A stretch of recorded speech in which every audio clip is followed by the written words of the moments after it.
Coming up on the Paper Talk today, we'll be looking at Manuel Ugarte. It seems as though talks are going ahead and Manchester United could be on the verge of bringing him from PSG to Old Trafford. We've only got Lenny Yoro, Mason Greenwood's gone. Also, Scott McTominay might be heading out the exit door. We'll get into that one as well. Plus, we're still in for more centre-backs. We love centre-backs. We need more centre-backs. Let's get into it.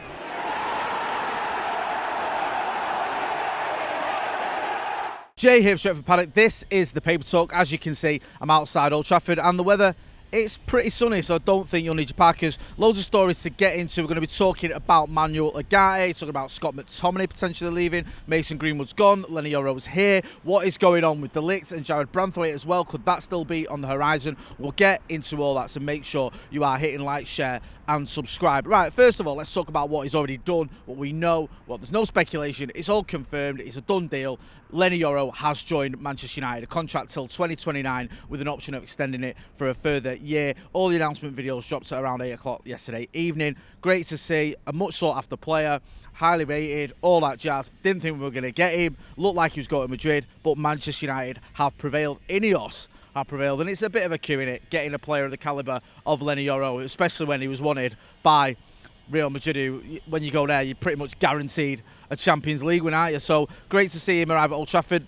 During this sort of announcement video and media stuff as well, it became obvious that Rio Ferdinand was involved in bringing him to Old Trafford, which, when I first saw that, I thought, yeah, it's probably a little bit of kidology, but he was on the announcement video, Rio, bizarrely not wearing a top. I don't know what that was about on his video call, but it said that, or the reports are and all the rest of it, that he's one of the reasons that Lenny Yoro signed for United. He spoke to him, convinced him to come here at Old Trafford, and this is where his future lay, and it's good to see.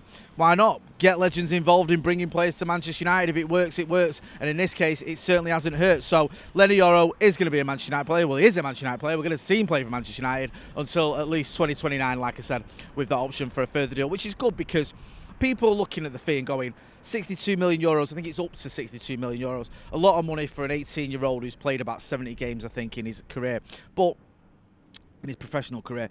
But let's not forget, there's a lot of sell-on value here with Lenny Yoro. He was linked with Madrid, and if after 4 years or whatever, he said, look, or after 3 years, he's like, look, I might actually go to the Bernabeu. I've enjoyed my time here, but I want to move on. You're still going to be able to get some money for him. This isn't a player who won't have any value. So, yes, you're paying quite a lot for an 18-year-old, but he's an 18-year-old who, if you did want to move him on, you get money for. And if you keep hold of him, you could potentially have Lenny Yoro here for the next 14 years. I'm not saying that's going to happen, but you could do.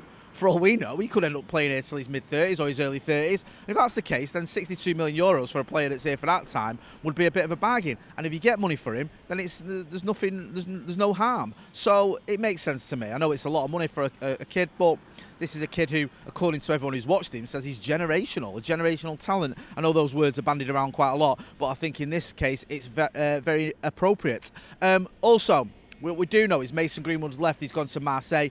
It's just really sad, isn't it, the way it's all panned out. We know why he's left, and it isn't footballing reason. He absolutely walks into this Manchester United team, especially on that right-hand side of attack where we've had issues. But we know it was because of what happened, the reason he's not here anymore, the reason that the club didn't bring him back into the fold. He went out on loan to Getafe. He's now gone to Marseille. So, listen, it's a touchy subject, isn't it, with Mason Greenwood? I don't think I've ever been more disappointed in the way something's happened with a player, because when I watched him as a kid, when I watched him get into that first team, you could see he was a special talent, but we know why. It was just untenable for him at Manchester United, and as the club has said, wish him well, and knows a lot of people who don't wish him well, but I hope he sorts his career and his life out somewhat as well. Let's move on and talk about Manuel Ugarte. It looks like he could still be heading to Old Trafford, because according to Fabrizio Romano, I say still because it's been a bit up and down that one, terms have been agreed between the club and the player. It's just now a case of agreeing terms between Manchester United and Paris Saint-Germain. The player and the club have agreed terms, which is always a good start, because there's no point in agreeing terms with the club if the player doesn't want to come.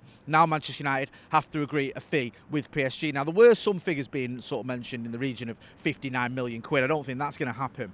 There are other clubs as well apparently in for him.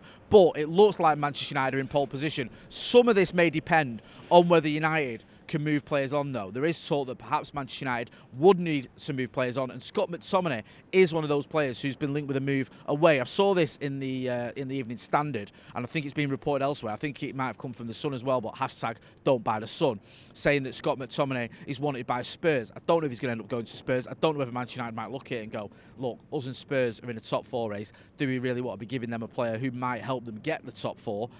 I'm not so sure. However, Fulham is another club that's been looked at as well. If they're apparently interested in him, I think there was thought they wanted to pay 17 million quid for him, and the club are like, no, that's not going to happen. You need to come back in with a higher offer, or that's not going to, that's dead in the water. So we'll have to wait and see what happens with Scott McTominay. But it does seem like there's a little bit of momentum gathering behind him leaving as well. So if he does leave and we can get a decent amount of money for him, then that makes sense, because it's all profit, because he's a homegrown talent, helps you out with your PSR, can hopefully help us get Manuel Ugarte in, because I'd hate to see Scott McTominay leave and us not bring in another midfielder. I know Ugarte is a different type of player to Scott McTominay, but I think if we are going to lose a midfielder, we certainly need to bring at least one in. Just on the incomings front as well, Laurie Whitwell says United is still in for the likes of Matthias de Ligt and Jared Branthwaite. He looks, it's not, United haven't given up on bringing in another centre-back, and he said also looking at a left-sided defender. It feels to me as though the de Ligt one is more likely to happen. With Branthwaite, we've just seen some right nonsense, haven't we, over the last few days. Oh, when it comes to Jared Branthwaite, some of the nonsense we've seen around Jared Branthwaite coming to Old Trafford has just been mind-boggling. First of all, you had Everton fans upset that we were going to sign him. Then you had Everton fans upset that we didn't sign him. Then you see rival fans who've got nothing to do. At least with Everton, I can understand it's their player, even though I'm a bit surprised they're now upset we're not getting him, because if they rate him, why would they want to sell him? But I can understand them having an interest in it, because it's their player. But then I've seen rival fans saying, oh, I can't believe United have bought Lenny Yoro and they've not bought Jared Branthwaite. And I think, let's be honest, you've never watched Lenny Yoro. All these fans and people that are going on and on about it and why we should have done this, that and the other, and we spent 62 million euros on Lenny Yoro and not on Jared Branthwaite. There's a reason we've done that. It makes a lot of sense. Let's not forget, I think he's 4 years younger, Lenny Yoro, than Jared Branthwaite. Also, he costs less. Everton are asking for 70 million quid, not 62 million euros, and that's with add-ons. So this is a deal that obviously United favoured, but we could still go back in for Jared Branthwaite. I just don't see us spending 70 million quid, which is what Everton are holding out for. Now, they've just sold, I think, Amadou Onana to Villa, so they might have a bit of money where they're going, look, we're not skint. We've just got money in from the Onana sale. Do we really need to be lowballed when it comes to Jared Branthwaite? Or can we say, no, we're going to sort of dig our heels in and not going to sell him for less than 70 million? Interesting to see what happens. I don't think Manchester United just pays 70 million, though, and I think that set a bit of a bad precedent, especially if we might be doing things differently under Ineos. It feels a bit like what we used to do things under Ed Woodward. I'm not knocking Jared Branthwaite. He's a very talented young man, but paying £70 million for a defender who, he's never played in the Champions League. I don't think he has anyway. Or if he has, it's certainly not for Everton. He's not... he's never been involved in a sort of top 4 race in England, so I don't know. He's a good player, but he's still, not say unproven, but he's still a slight bit of uncertainty whether he can come here to Manchester United and take it to that level that you want to get, because the level Manchester United want to get to is challenging right at the top of the table. Is he that kind of player? Probably is, but is it worth spending 70 million quid to find out? Probably not. So we'll have to wait and see what happens with that one. The Ligt, that's been rumbling on for a while longer. That feels like there could be something in it. He's keen on a move to Old Trafford. Bayern Munich are happy to let him go.